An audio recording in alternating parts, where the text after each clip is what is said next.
베를린, 세계 신학계가 술렁였습니다. 예수의 마지막 말씀. 나는 알파요 오메가요, 시작과 끝이다. 2000년간 서양 신학은 이 구절을 신성의 표현으로만 해석해왔습니다. 하지만 한 학자가 의문을 제기했습니다. 왜 예수는 질서의 언어를 썼을까? 시작과 끝, 하늘과 땅, 이것은 추상이 아니다. 세계가 주목했습니다. 그는 연구를 시작했습니다. 성경 속 상징들, 십자가의 수직과 수평, 창조의 질서, 균형의 원리. 그러던 중 한 이미지를 발견했습니다. 태극기. 처음엔 무시했습니다.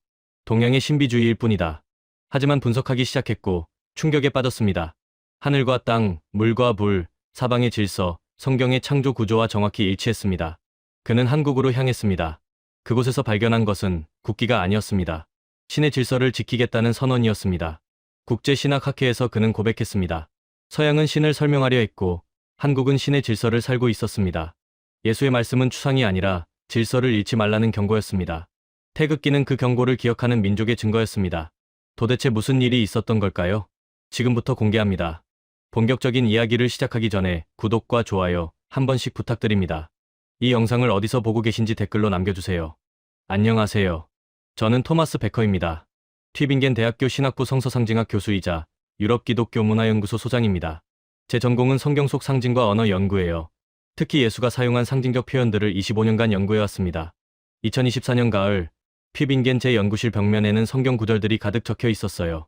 알파와 오메가, 빛과 어둠, 하늘과 땅, 예수가 사용한 대칭적 표현들이었죠. 책상 위에는 두꺼운 논문이 펼쳐져 있었습니다. 제목은 예수의 상징 언어, 신성의 표현, 제 최신 연구였어요. 결론 부분을 읽었습니다. 예수는 자신을 알파와 오메가라 했다.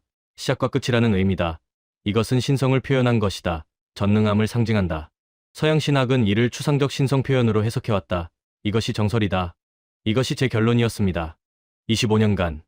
똑똑똑, 문을 두드리는 소리에 고개를 들었습니다. 제 조교 안나가 들어왔어요. 교수님, 오늘 세미나 준비되셨어요? 응, 예수의 상징 언어에 관한 거였지? 맞아요. 자료를 정리하며 일어섰습니다. 오후 2시 학과 세미나실에서 교수 20명 앞에서 발표를 시작했어요. 제목은 예수의 상징 언어, 신성의 표현. 첫 슬라이드를 넘기며 말했습니다. 요한계시록 22장 13절입니다. 성경 구절을 보여주며 설명했어요. 나는 알파와 오메가요, 처음과 마지막이요 시작과 마침이라.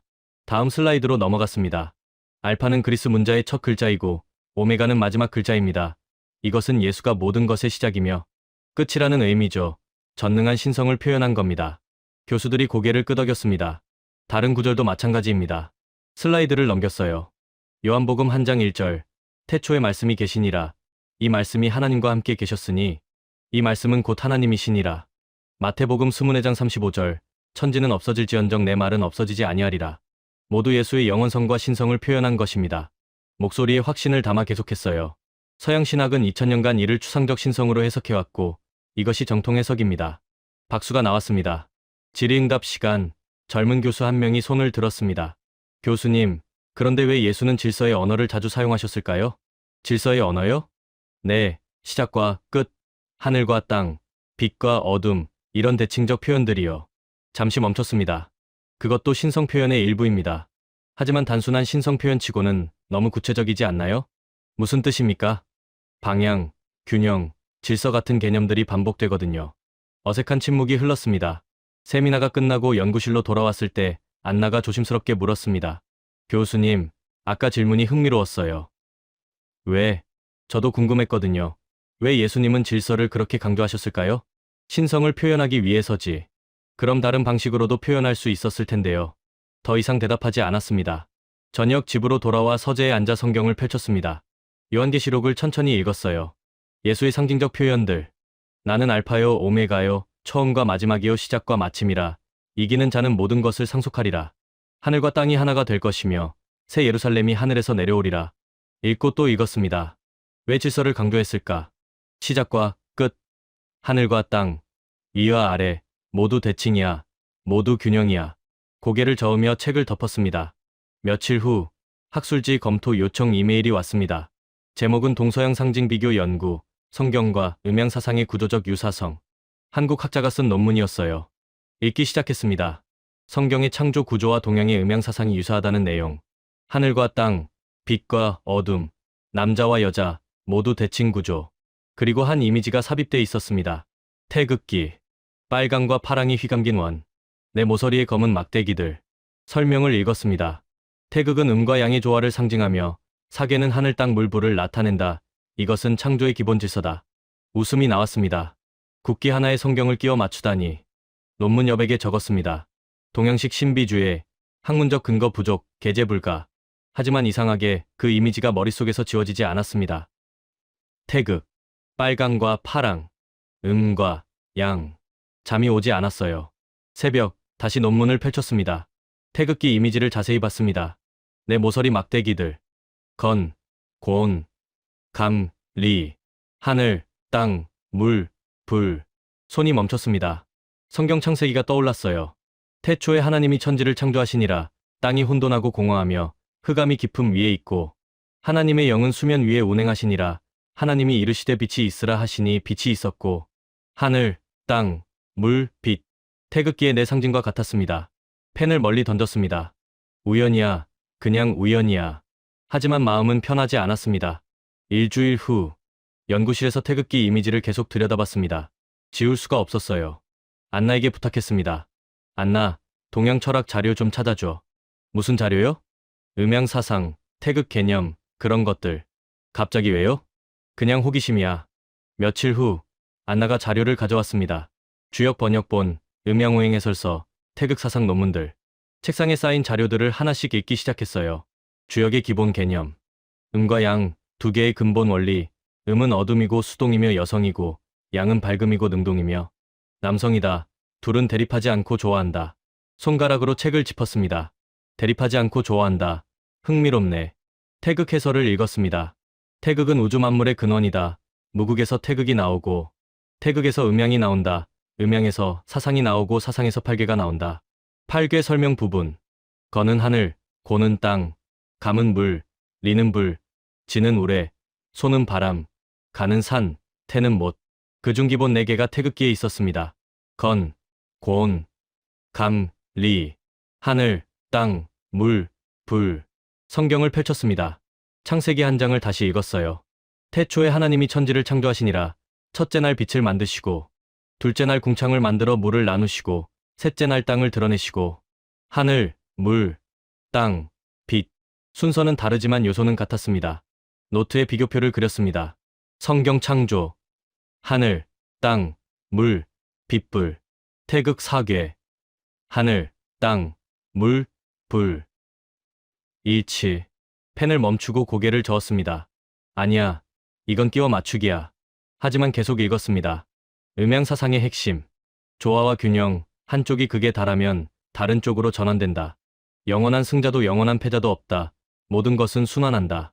예수의 말씀이 떠올랐어요. 마태복음 20장 16절. 이와 같이 나중된 자로서 먼저 되고 먼저 된 자로서 나중되리라. 손이 떨렸습니다. 순환, 전환, 균형, 같은 개념이야. 마태복음 23장 12절도 찾아봤습니다. 누구든지 자기를 높이는 자는 낮아지고 누구든지 자기를 낮추는 자는 높아지리라. 음양의 원리와 똑같았습니다. 극에 달하면 반전된다. 노트에 적었습니다. 성경과 음양의 공통점, 균형 강조, 순환 개념, 극단 경계, 조화 추구. 그런데 왜 비슷한 거지? 다음날 안나에게 물었습니다. 안나, 동양 철학이 성경에 영향을 줬을 가능성은? 없습니다. 지리적으로도 시기적으로도요. 그럼 반대는? 그것도 없어요. 예수님 시대의 동서 교류가 거의 없었으니까요. 그럼 왜 비슷하지?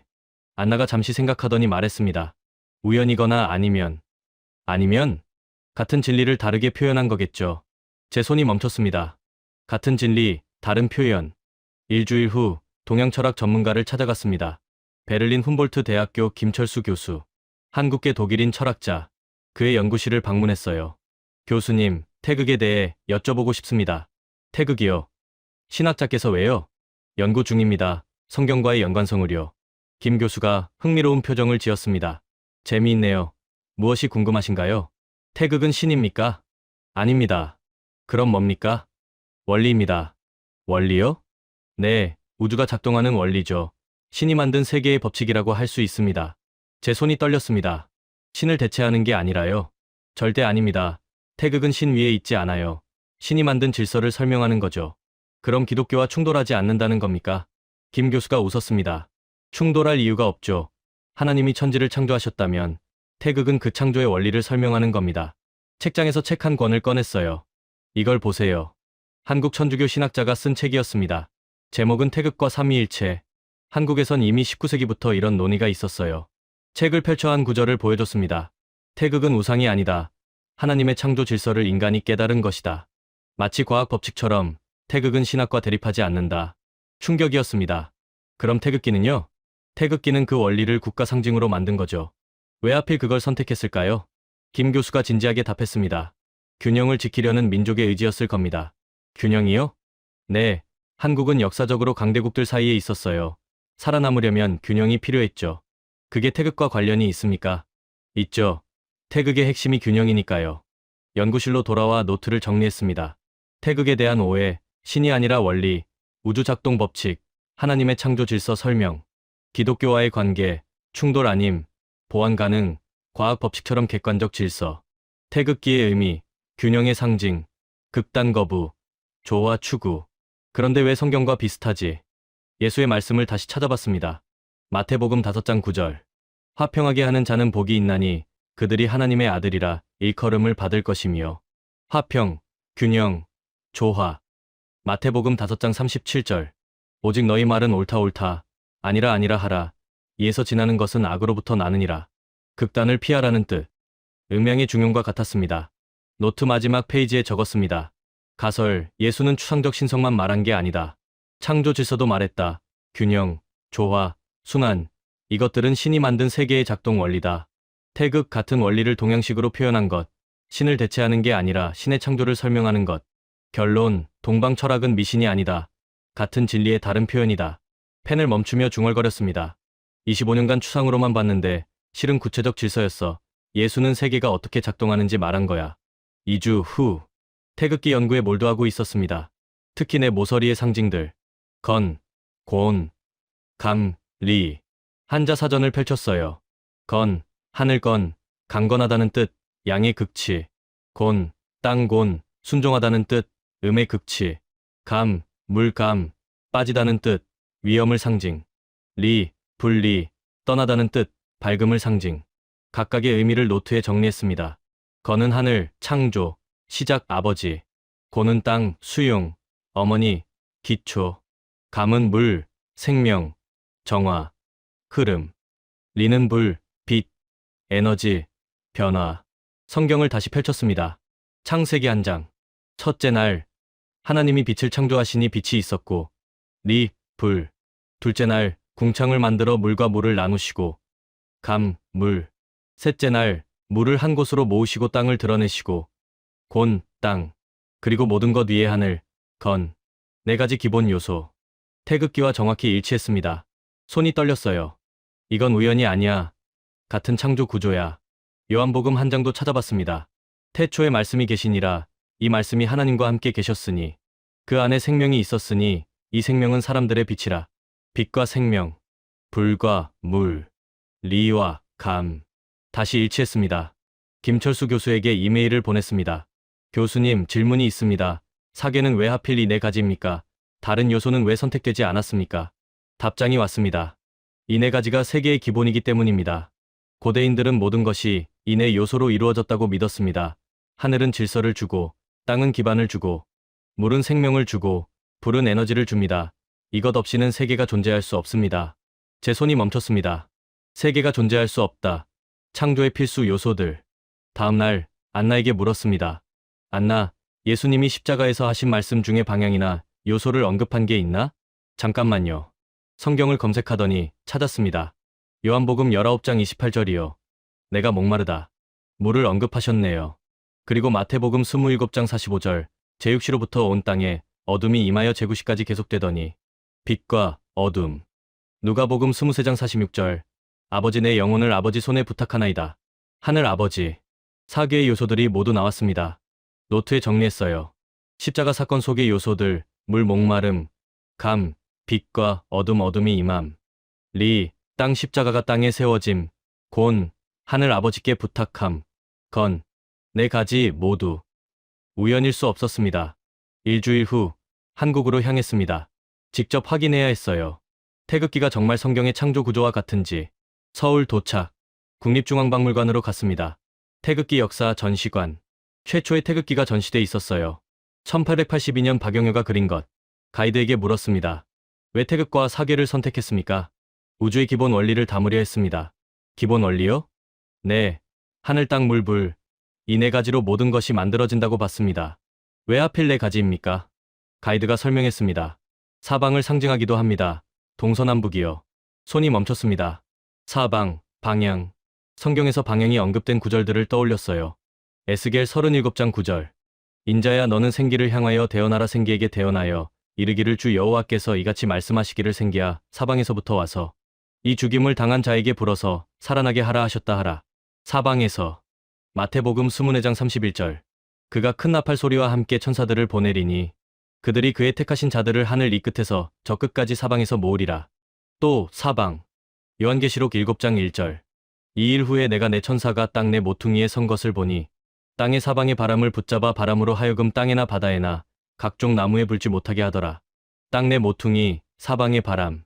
노트에 적었습니다. 성경 속 사방 개념, 동서남북, 땅 내 모퉁이, 완전함의 상징, 온 세상을 의미, 태극기의 사괴, 내 방향, 내 요소, 완전한 우주, 온 세상의 질서. 일치. 다음 방문지는 성균관. 조선시대 유교 교육기관. 유학자를 만났습니다. 이정훈 박사. 박사님, 사괴의 배치에 의미가 있습니까? 있습니다. 태극기 그림을 펼쳤어요. 거는 왼쪽 위, 하늘은 위에 있으니까요. 고는 오른쪽 아래, 땅은 아래에 있으니까요. 감은 오른쪽 위, 물은 하늘에서 내리니까요. 리는 왼쪽 아래, 불은 땅에서 올라오니까요. 각각의 위치가 성질을 나타냅니다. 제 손이 떨렸습니다. 그럼 이것은 우주의 지도입니까? 그렇게 볼 수 있죠. 세계가 어떻게 구성됐는지 보여주는 거니까요. 성경이 떠올랐습니다. 창세기의 창조 순서. 위에서 아래로, 하늘에서 땅으로, 빛에서 물로. 같은 구조였습니다. 저녁 호텔로 돌아와 정리했습니다. 성경과 태극기의 구도적 일치. 창조 요소, 하늘, 땅, 물, 빛, 불, 건곤감, 리, 완벽히 일치. 방향 개념, 사방, 동서남북, 온 세상, 완전함, 둘 다 사용. 배치 원리, 위와 아래, 하늘과 땅, 질서 있음, 같은 논리. 결론, 이것은 우연이 아니다. 같은 창조 질서다. 성경은 말로 설명하고, 태극은 그림으로 보여준다. 같은 진리, 다른 표현. 노트 마지막 줄에 적었습니다. 예수는 질서의 언어를 썼다.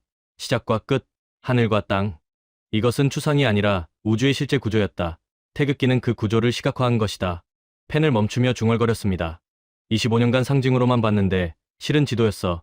하나님이 만든 세계의 지도. 서울에서 일주일째. 매일 도서관과 박물관을 오가며 자료를 모았습니다. 오늘은 명동성당을 찾아갔어요. 한국 천주교의 중심지. 신부님을 만나기로 했습니다. 김요한 신부, 60대 신학자. 성당 사무실에서 차를 마시며 이야기했습니다. 신부님, 태극과 기독교는 양립할 수 있습니까? 김 신부가 미소 지으며 답했습니다. 물론입니다. 어떻게요? 태극은 신이 아니니까요. 하지만 서양에서는 우상으로 보는 시각도 있습니다. 오해입니다. 김 신부가 성경을 펼쳤어요. 로마서 1장 20절을 보십시오. 읽어주셨습니다. 창세로부터 그에 보이지 아니하는 것들, 곧 그의 영원하신 능력과 신성이 그가 만드신 만물에 분명히 보여 알려졌나니 그러므로 그들이 핑계하지 못할지니라. 무슨 뜻입니까? 하나님의 신성이 만물에 나타나 있다는 뜻입니다. 태극도요? 태극은 만물의 원리입니다. 하나님이 만드신 질서죠. 그 질서를 깨달은 것이 우상 숭배입니까? 제 손이 멈췄습니다. 과학 법칙을 발견하는 것과 같다는 말씀이신가요? 정확합니다. 김 신부가 계속 설명했습니다. 뉴턴이 중력을 발견했다고 해서 중력을 숭배합니까? 아니죠. 태극도 마찬가지입니다. 하나님이 만드신 우주의 작동 원리를 발견한 거죠. 그럼 태극기를 국기로 쓰는 것도 괜찮습니까? 왜 안 되겠습니까? 김 신부가 창밖을 가리켰습니다. 성당 마당에 태극기가 휘날리고 있었어요. 보십시오. 성당에도 태극기가 있습니다. 충돌하지 않습니까? 전혀요. 오히려 조화롭습니다. 어떻게요? 김 신부가 일어나 창가로 걸어갔습니다. 십자가를 보십시오. 성당 첨탑 위의 십자가. 수직선은 하늘과 인간을 연결합니다. 수평선은 인간과 인간을 연결합니다. 이것이 십자가의 의미입니다. 고개를 끄덕였습니다. 이제 태극을 보십시오. 태극기를 가리켰어요. 빨강과 파랑이 좋아합니다. 음과 양이 균형을 이룹니다. 이것도 연결의 상징입니다. 제 손이 떨렸습니다. 십자가는 수직과 수평의 연결. 태극은 음과 양의 연결. 둘 다 조화를 말하는 겁니까?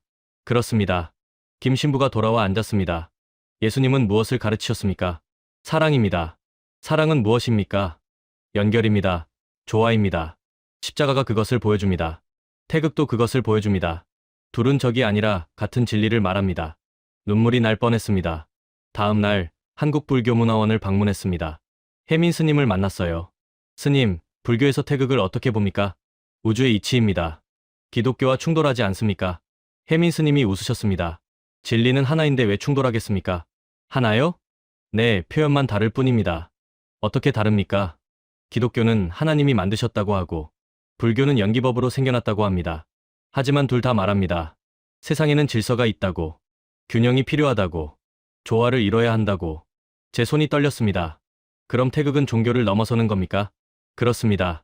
왜냐하면 태극은 신앙이 아니라 관찰이니까요. 관찰이요? 네, 세상을 보면 음양이 있습니다. 낮과 밤, 여름과 겨울, 남자와 여자. 이것을 관찰한 게 태극입니다. 하나님을 믿든 부처를 믿든 세상의 질서는 같습니다. 저녁 유교학자도 만났습니다. 박지원 교수, 성균관대학교.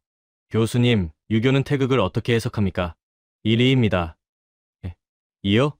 네. 우주의 원리죠. 신은 아닙니까? 아닙니다. 유교에는 인격신 개념이 약합니다. 대신 천天이 있습니다. 하늘이요? 네. 하지만 이것도 신이라기보다는 질서입니다. 그럼 태극은요? 그 질서를 설명하는 개념입니다. 박 교수가 설명을 이어갔습니다. 주자가 말했습니다. 태극은 형이상의 도이고, 음양은 형이하의 기라고. 무슨 뜻입니까?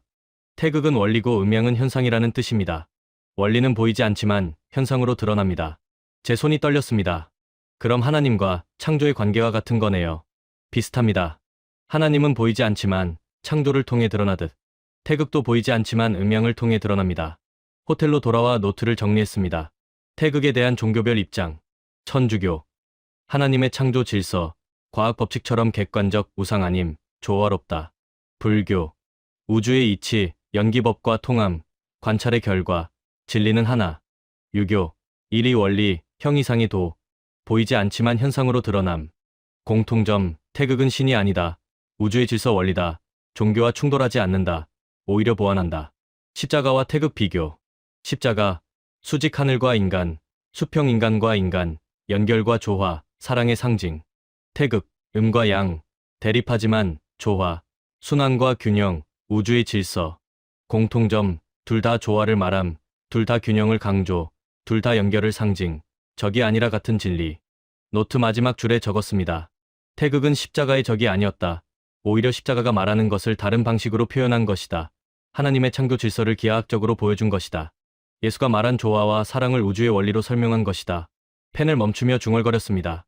25년간 대립으로 봤는데 실은 조화였어. 서로 다른 언어로 같은 진리를 말하고 있었어. 한국에서 2주째, 서울대학교 도서관에서 자료를 정리하고 있었습니다. 십자가와 태극, 두 상징을 나란히 그렸어요. 십자가는 수직선과 수평선, 태극은 빨강과 파랑의 원. 언뜻 보면 전혀 달랐습니다. 하지만 자세히 보니 공통점이 보였어요. 둘 다 두 요소의 만남. 십자가는 수직과 수평, 태극은 음과 양. 노트에 적기 시작했습니다. 십자가의 수직, 하늘에서 땅으로, 신에서 인간으로, 하나님의 사랑이 내려옴.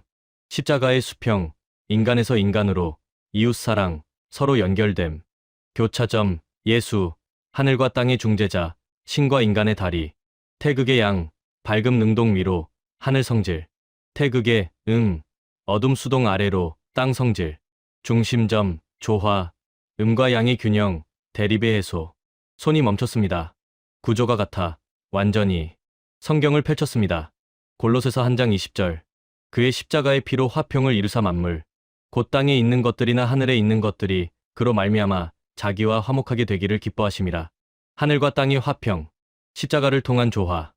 에베소서 2장 14절. 그는 우리의 화평이신지라 둘로 하나를 만드사 원수된 것, 곧 중간에 막힌 담을 자기 육체로 허시고 둘을 하나로, 대립을 조화로. 제 손이 떨렸습니다. 이게 태극의 원리잖아. 음과 양을 하나로, 대립을 조화로. 요한복음 17장 21절도 찾아봤습니다. 아버지여 아버지께서 내 안에 내가 아버지 안에 있는 것 같이 그들도 다 하나가 되어 우리 안에 있게 하사 세상으로 아버지께서 나를 보내신 것을 믿게 하옵소서. 하나됨, 통일, 조화, 모두 태극의 핵심 개념이었습니다. 다음 날 김유한 신부를 다시 찾아갔습니다. 신부님, 십자가와 태극이 같은 원리를 말하는 것 같습니다. 어떤 원리요? 조화입니다. 대립의 해소입니다. 김 신부가 고개를 끄덕였습니다. 맞습니다. 그럼 왜 서양에서는 이걸 몰랐습니까? 몰랐다기보다 표현을 달리했죠. 어떻게요? 김 신부가 설명했습니다. 서양 신학은 십자가를 구원의 상징으로 봤습니다. 죄사함, 영생, 이런 것들이죠. 틀린 건 아닙니다. 하지만 불완전합니다. 왜요?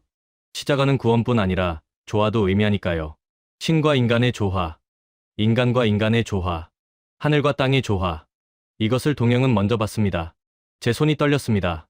그럼 태극은 십자가를 보완하는 겁니까? 보완이라기보다 확장입니다. 십자가가 말하는 조화를 우주 전체로 확장한 거죠. 오후, 박지원 교수를 다시 만났습니다. 교수님, 질문이 있습니다. 말씀하세요. 태극에서 균형이 무너지면 어떻게 됩니까? 재앙입니다. 재앙이요? 네, 음과 양의 균형이 깨지면 혼란이 옵니다. 예를 들면요. 박 교수가 설명했습니다. 양이 극에 달하면 폭염, 가뭄, 전쟁이 일어납니다. 음이 극에 달하면 혹한, 홍수, 침체가 옵니다. 균형이 필요합니다. 항상요. 성경 구절이 떠올랐습니다. 전도서 3장. 천하의 범사가 기한이 있고 모든 목적이 이루어질 때가 있나니 날 때가 있고 죽을 때가 있으며 심을 때가 있고 심은 것을 뽑을 때가 있으며 울 때가 있고 웃을 때가 있으며 전쟁할 때가 있고 평화할 때가 있느니라. 균형, 때, 조화. 태극의 원리와 같았습니다. 교수님, 성경에도 같은 개념이 있습니다. 전도서 구절을 보여줬어요. 박 교수가 읽더니 놀라는 표情. 똑같네요. 음양의 순환이랑. 그렇죠? 동서양이 같은 진리를 발견한 겁니다. 저녁 호텔로 돌아와 십자가와 태극을 다시 그렸습니다. 이번엔 겹쳐 그렸어요. 십자가의 교차점을 태극의 중심에. 놀라운 조화. 십자가의 수직선은 태극을 상하로 나눴고 수평선은 좌우로 나눴습니다. 그러자 내 영역이 생겼어요. 위 왼쪽, 양의 양, 가장 밝음. 위 오른쪽, 양의 밝지만 약해짐. 아래 왼쪽, 음의 양, 어둡지만 밝아짐.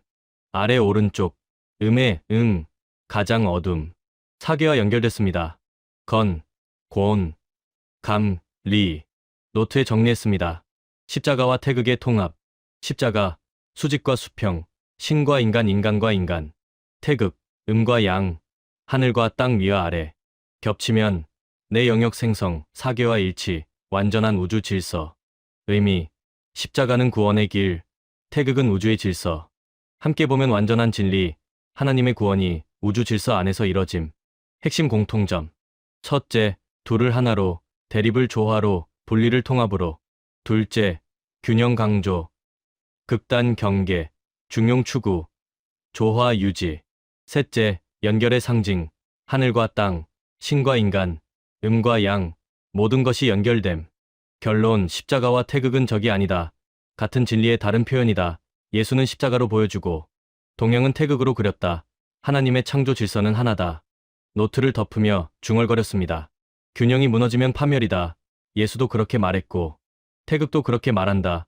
서로 사랑하라는 명령은 힘의 승리가 아니라 균형의 유지였어. 창밖을 봤습니다. 서울 야경. 수많은 빛. 균형 잡힌 도시. 혼란 속에서도 질서를 유지하는 사람들. 십자가와 태극이 함께 살아가는 땅. 감사했습니다. 한국에서 3주째. 국립고궁박물관을 방문했습니다. 조선시대 왕실 유물들. 왕의 어좌, 왕관, 의복, 문서들. 하나씩 살펴봤어요.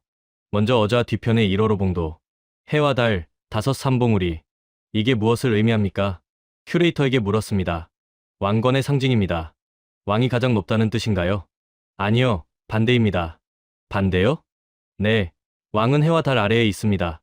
하늘 아래에 있다는 뜻이죠. 제 손이 멈췄습니다. 왕이 하늘보다 아래라고요? 그렇습니다. 조선의 왕은 하늘의 뜻을 받드는 자였지 하늘이 되려 한 게 아닙니다. 바벨탑이 떠올랐어요. 바벨의 왕들은 하늘에 오르려 했습니다. 하지만 조선의 왕들은 하늘 아래 머물렀어요. 다음은 실록 전시관. 조선왕조실록. 472년간의 기록. 역대 왕들의 언행이 낱낱이 기록돼 있었습니다. 왕도 기록됐습니까? 네, 모든 것이 기록됐습니다. 왕의 실수도요? 물론입니다. 숨기지 않았습니다. 왜죠? 큐레이터가 설명했습니다. 왕도 하늘 앞에 책임져야 한다고 믿었으니까요. 왕이 절대 권력이 아니었다는 겁니까? 그렇습니다. 왕 위에 하늘이 있고 백성이 있었습니다. 메소포타미아 왕들과 비교했습니다. 그들은 신이 되려 했어요. 기록을 미화했고 실수를 숨겼습니다. 하지만 조선은 달랐습니다. 겸손했어요. 다음 날 규장각을 방문했습니다. 조선의 왕실 도서관, 역사학자 정미경 박사를 만났어요. 박사님, 조선의 왕권 개념이 독특합니다. 어떤 점에서요? 왕이 스스로를 낮춥니다.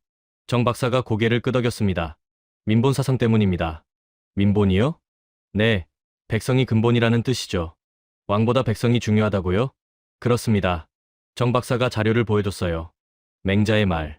백성이 가장 귀하고 사직이 그 다음이며 임금이 가장 가볍다. 조선은 이것을 국가 이념으로 삼았습니다. 실제로 실천했습니까? 네, 세종대왕을 보십시오. 세종실록을 펼쳤습니다. 세종은 한글을 만들 때 이렇게 말했습니다.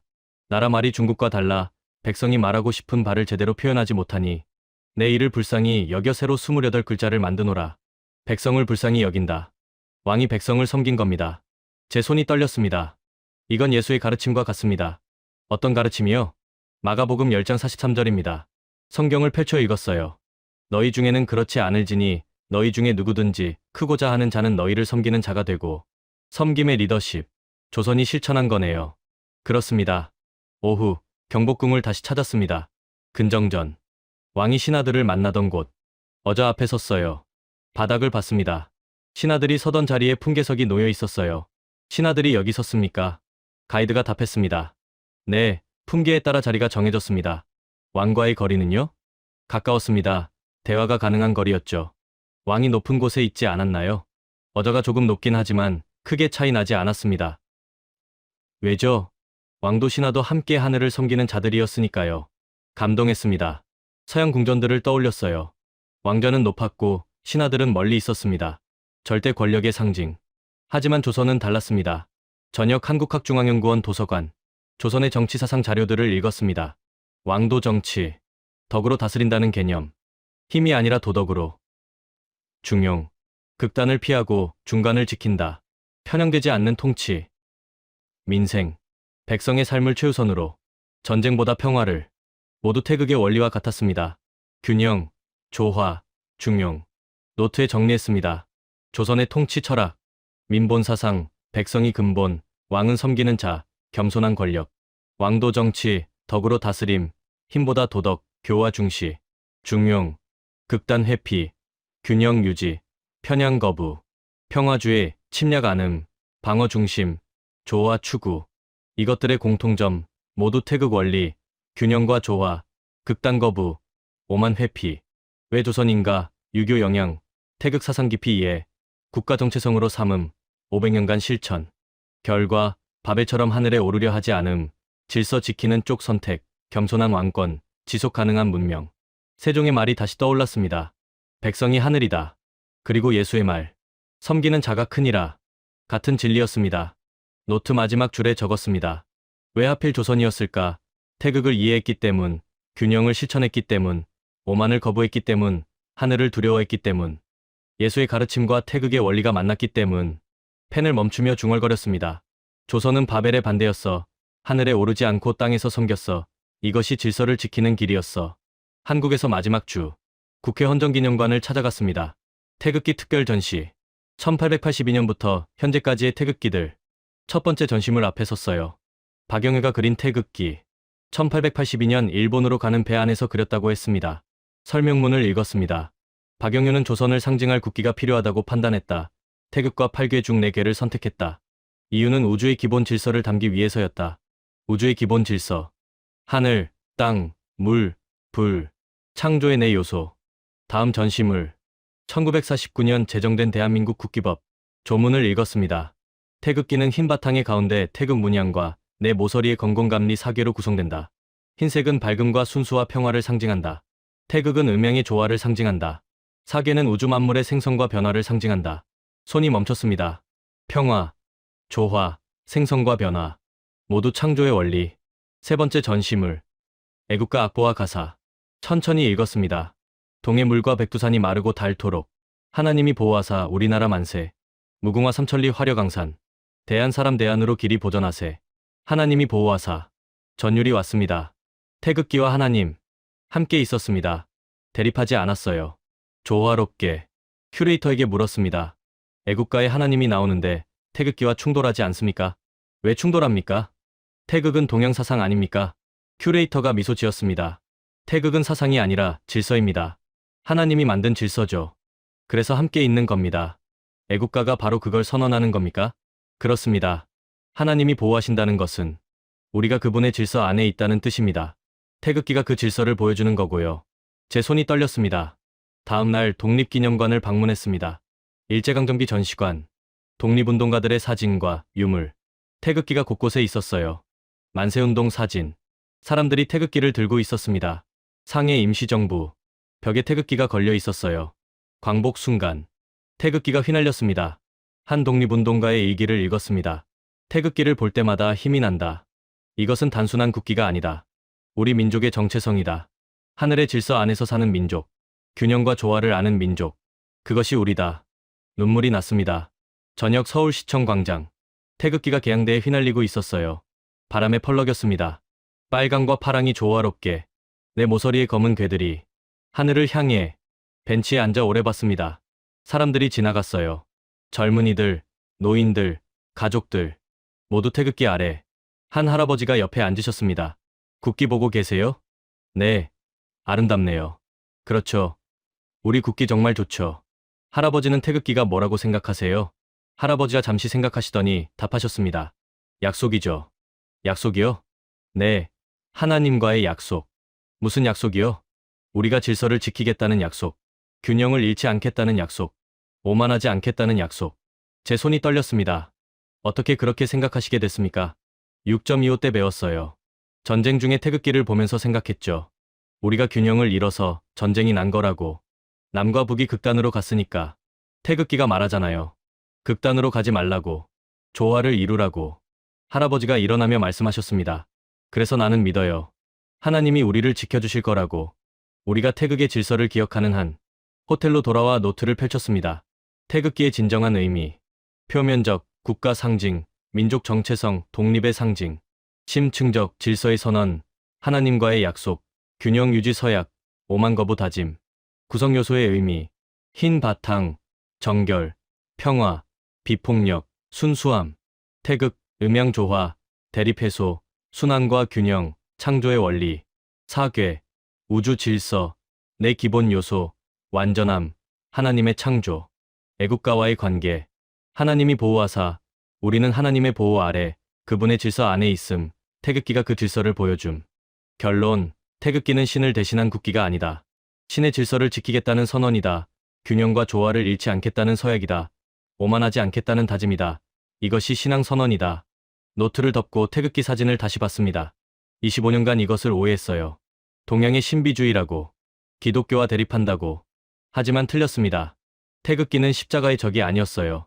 오히려 십자가가 말하는 조화를 국가 상징으로 만든 것. 예수가 가르친 겸손을 깃발로 만든 것. 하나님의 창조 질서를 그림으로 그린 것. 펜을 들어 마지막 문장을 적었습니다. 이곳에선 부처를 믿지 않습니다. 아니, 이곳에선 신을 설명하지 않습니다. 대신 신의 질서를 삽니다. 태극기는 그 삶의 선언입니다. 창밖을 봤습니다. 서울 야경. 수많은 빛이 균형을 이루고 있었습니다. 혼란 속에서도 질서를, 대립 속에서도 조화를. 이것이 태극의 민족. 이것이 하나님의 질서를 기억하는 땅. 6개월 후, 스위스 제네바. 세계종교학회 국제 컨퍼런스. 저는 기조연설자로 초대됐습니다. 제목은 동방의 상징과 성경의 질서, 태극과 십자가의 만남. 발표 전날 밤, 호텔방에서 긴장했습니다. 받아들여질까? 아니면 이단으로 몰릴까? 안나가 전화했습니다. 교수님, 내일 준비되셨어요? 글쎄, 모르겠어. 왜요? 25년 가르친 걸 뒤집는 거니까. 태극이 이단이 아니라고 하는 거야. 하지만 진실이잖아요. 진실이 문제가 아니야. 사람들은 익숙한 걸 원해. 교수님은 옳은 말씀을 하시는 거예요. 그래, 해야지. 다음 날, 강당에는 신학자와 종교학자 300명이 모였습니다. 각국 전문가들, 25년 함께 연구한 사람들. 무대에 올라 마이크 앞에 섰습니다. 심호흡을 하고 입을 열었습니다. 여러분, 토마스 베커입니다. 오늘 고백하겠습니다. 술렁거림이 이렇습니다. 25년간 저는 틀렸습니다. 침묵. 예수의 말씀을 추상으로만 봤습니다. 하지만 그것은 구체적 질서였습니다. 첫 슬라이드, 예수의 말씀들. 나는 알파요, 오메가요, 시작과 끝이다. 하늘과 땅이 하나가 될 것이다. 서로 사랑하라. 웅성거림. 저는 이것을 신성의 표현으로만 해석했습니다. 하지만 한국에서 발견했습니다.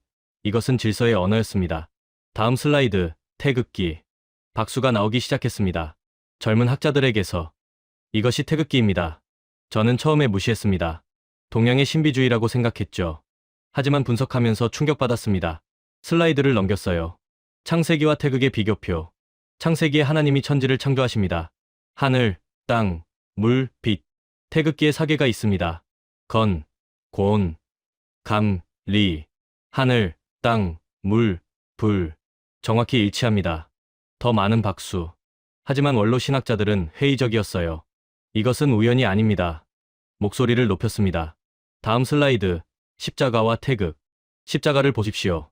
수직선은 하늘과 인간을 연결합니다. 수평선은 인간과 인간을 연결합니다. 교차점에서 조화가 일어납니다. 이제 태극을 보십시오.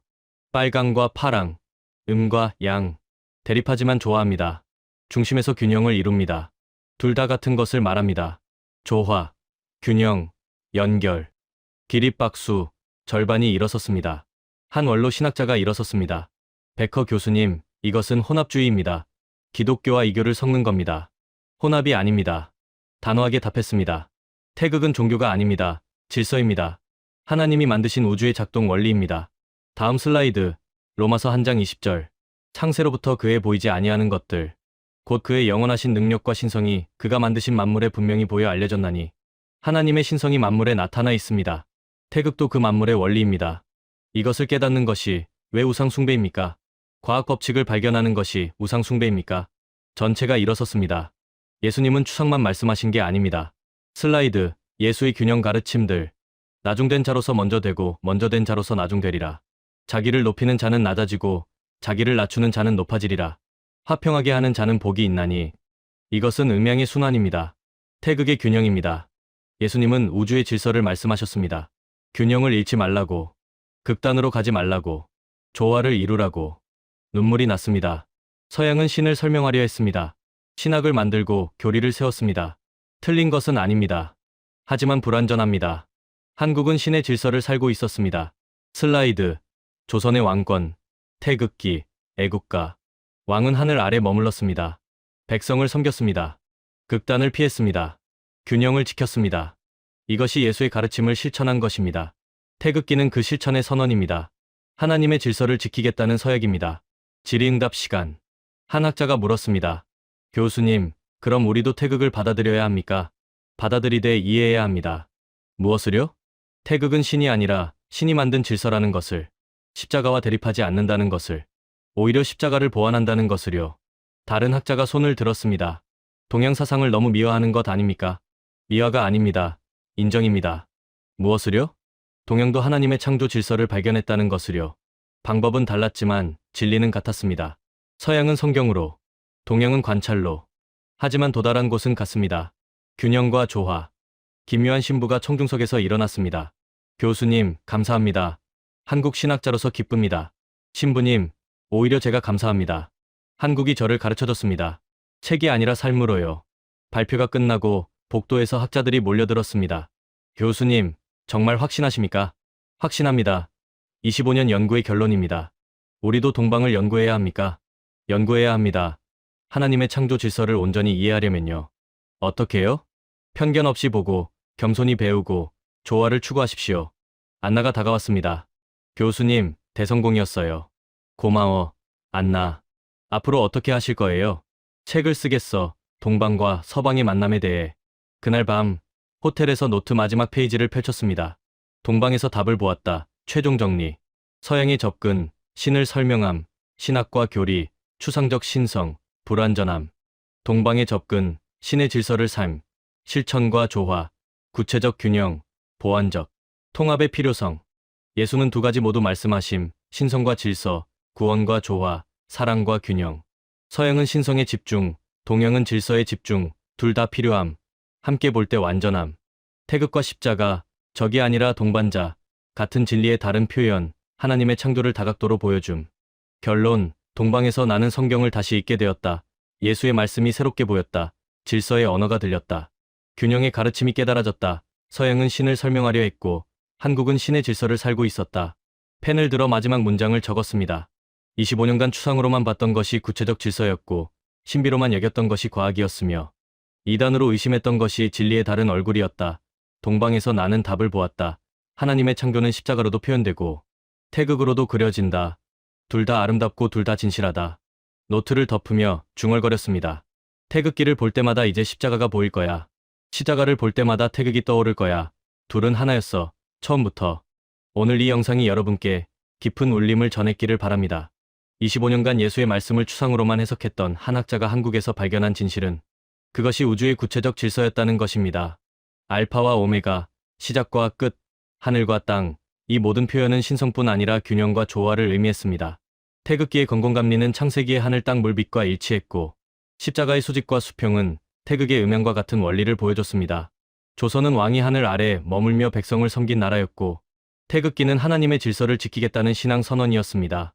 서양은 신을 설명하려 했고, 한국은 신의 질서를 살고 있었습니다. 태극과 십자가는 적이 아니라 같은 진리의 다른 표현이었습니다. 이 영상이 전하는 메시지에 공감하셨다면 소중한 응원과 함께 여러분의 생각을 댓글로 남겨주세요. 구독과 좋아요는 다음 영상 제작에 큰 도움이 됩니다. 감사합니다.